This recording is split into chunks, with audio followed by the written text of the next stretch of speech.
Hello, everybody. My name is Nick Plesnila, and I'm going to talk in this webinar about why do we want open and reproducible science. So I'm a professor of experimental stroke research at the LMU in Munich. And I think it's not even a matter of wanting. I think it's a matter of needing. Why we urgently need actually open and reproducible science. This should be the real question. I will now switch off my video so that you can concentrate a little bit better on my presentation. All right, so usually this lecture is a little bit interactive. So usually I start the lecture with a very simple question or questionnaire, like hands up. So who of you ever published a research paper? Usually some people will raise their hand. The second question is, who of you ever questions the validity of a published paper? Usually, like, I would say 50% of people in the room or even more raise their hands. And my third question usually is, so who of you ever failed to reproduce a published result? And I would say here, almost everybody who ever did some kind of experimental research raises his or her hand.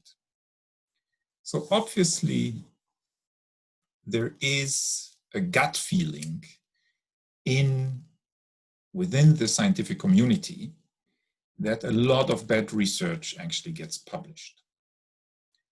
But we are scientists and we don't like to judge according to gut feeling, because usually your gut is a much worse consultant than your brain. So we need to find out and to try to quantify how much bad research gets published. And is it a small problem, like a small mosquito, or is it a huge problem which needs to be addressed? So before we talk about, let's say, the numbers and the evidence of how good or how bad research is, just a few words about the principles of research. So if we look like in a dictionary to find out what is research. So research is a methodological process. So it's craftsmanship, basically, which results in novel knowledge. So we are in the knowledge generating, producing industry. So results in novel knowledge obtained through a transparent and reproducible approach together with documentation and publication. So we have a methodological process. This needs to be transparent and open, that everybody can kind of understand how this process took place. It needs to be reproducible. So if somebody else, somewhere else on this globe does the same or a similar experiment, the same result should come out of this experiment. Like if an apple falls in one direction from a tree in England, the same should happen in Germany and in Australia as well. And of course, we need to share with others by publication, and we need to write down what we did. This is maybe part of the transparency. So the principles of this methodological process are, first of all, usually observation. When you have an observation, it can stop here, but usually it moves on. From here, you have a hypothesis, like you see a star in the sky, and you think, like, what could this be? Maybe this is light coming from somewhere from the universe. You have a hypothesis, right? And you have a specific aim. Oh, I want to measure the spectrum of this light to see if it's really light or maybe something else. You perform the experiment, usually you document it, and you publish. But this is not everything. Because if we go through this methodological process step by step and we do everything correctly, we may come up with this. This is a picture of the Loch Ness monster, which, as you know, doesn't exist. So here everything has been done properly. Only there is one important or two important things were disregarded here. And this is namely that nobody really knew how this picture was taken. So here we're talking about the transparency issue. And of course, it was not reproducible. So nobody could take a picture of the same monster again. So reproducibility is basically the core quality criteria of good research. And transparency is part of this process. So both are important, openness and reproducibility. Now the question is, how reproducible is research? And this discussion started kind of, let's say, 15 years ago with the famous paper by John Ioannidis, and we had him as a guest in our Open Science Center last year. And he claimed actually that, or he claimed that he can explain why most published research findings are actually false. Strong sentence. What did he do? He just looked on many research papers. He used the standard deviation, the detected difference, the n number, the p-value, and the power. So basically evaluated that, what people did, and he looked only on statistics, only on the statistics cornerstones of these experiments. And only from that, he concluded that most research findings are false because the statistics behind most of the research papers were wrong, wrongly done, underpowered, and so on. So everybody looked at him as a weirdo a little bit. And, but he underpinned his statement with a paper, with a research paper. Here he is again, only author 2005. And what he did here, he just looked how often are clinical studies, highly cited clinical studies, contradicted later on. So basically he looked on clinical research. He tried to understand how frequently highly cited studies are contradicted. This is a time where he had a look. He investigated more than 1,000 papers in the literature. And what he found, that out of 45 highly cited clinical research papers, only 31 were reproducible. And that the other 14 were actually contradicted later on. And we're talking here about clinical research. So the most thoroughly performed research we can think about, highly controlled, and so on, with placebo, controlled, randomized, and so on. And even under these circumstances, there is a problem. 1/3 of papers are not reproducible. Then in 2011, we got first retrospective data published in Nature Drug Discovery by Florian Prinz and some others. And these are people working at Bayer. And they saw that very often when they read a research paper, they saw that there was no reproducibility. They couldn't reproduce this in their company. So they did a survey and checked 67 papers. They tried to reproduce in their own hands.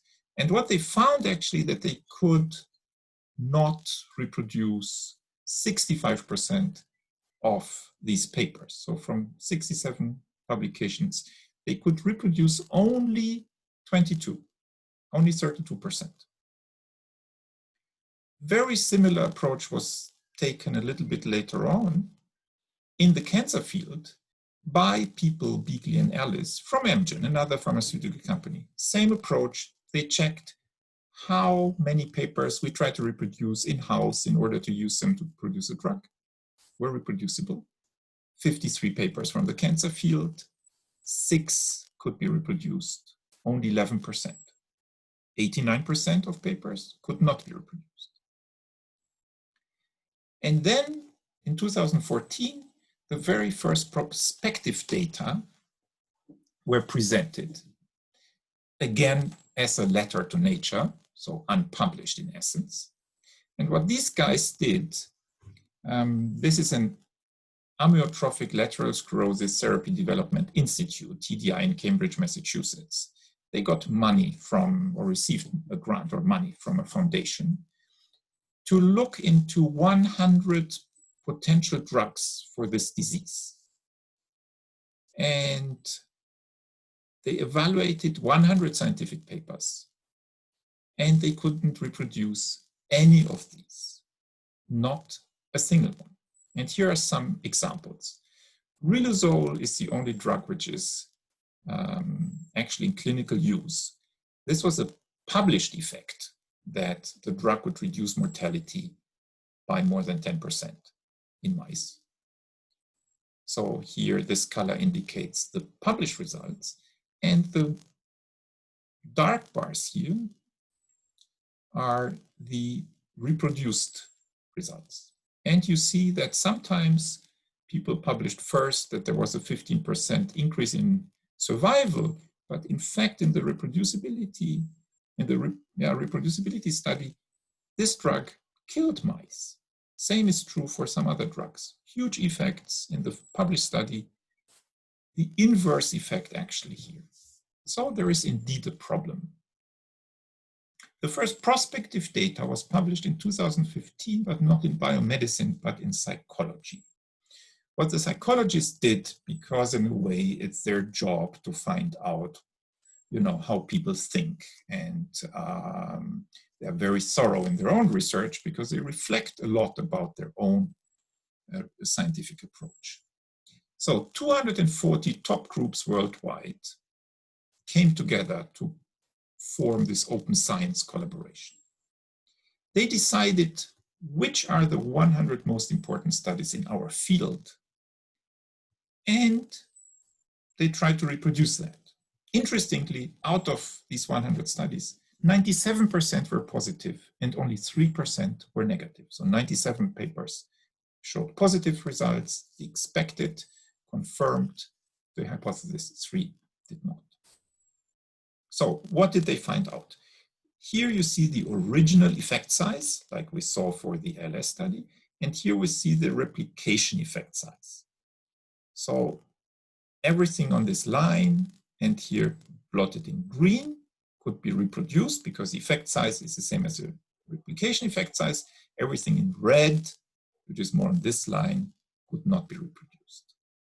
So out of 100 papers, 36 could be reproduced out of the 97 positive ones, and 3 out of the 3 negative ones could be reproduced. So it means that if you read a paper about a negative study, it's more likely to be true than a positive one. So in essence, 39% of all papers in psychology were reproducible and 61% were not. More or less the same we saw in biomedicine, somewhere between 0 and 30% is reproducible, the rest is not. So actually, the problem is huge. It's not a mosquito, it's a very large elephant. And we need to take measures to counteract that. So we have consequences for society if science or research is not reproducible. Huge costs, like half of the US science budget is kind of wasted. These are like the equivalent of 100,000 DFG grants. So waste of resources. We have a huge shift of citations from good science to bad science. So suppression of good science, not only that bad science is bad or bad research is bad, it even suppresses good science. And also it supports unscientific thinking and policy making.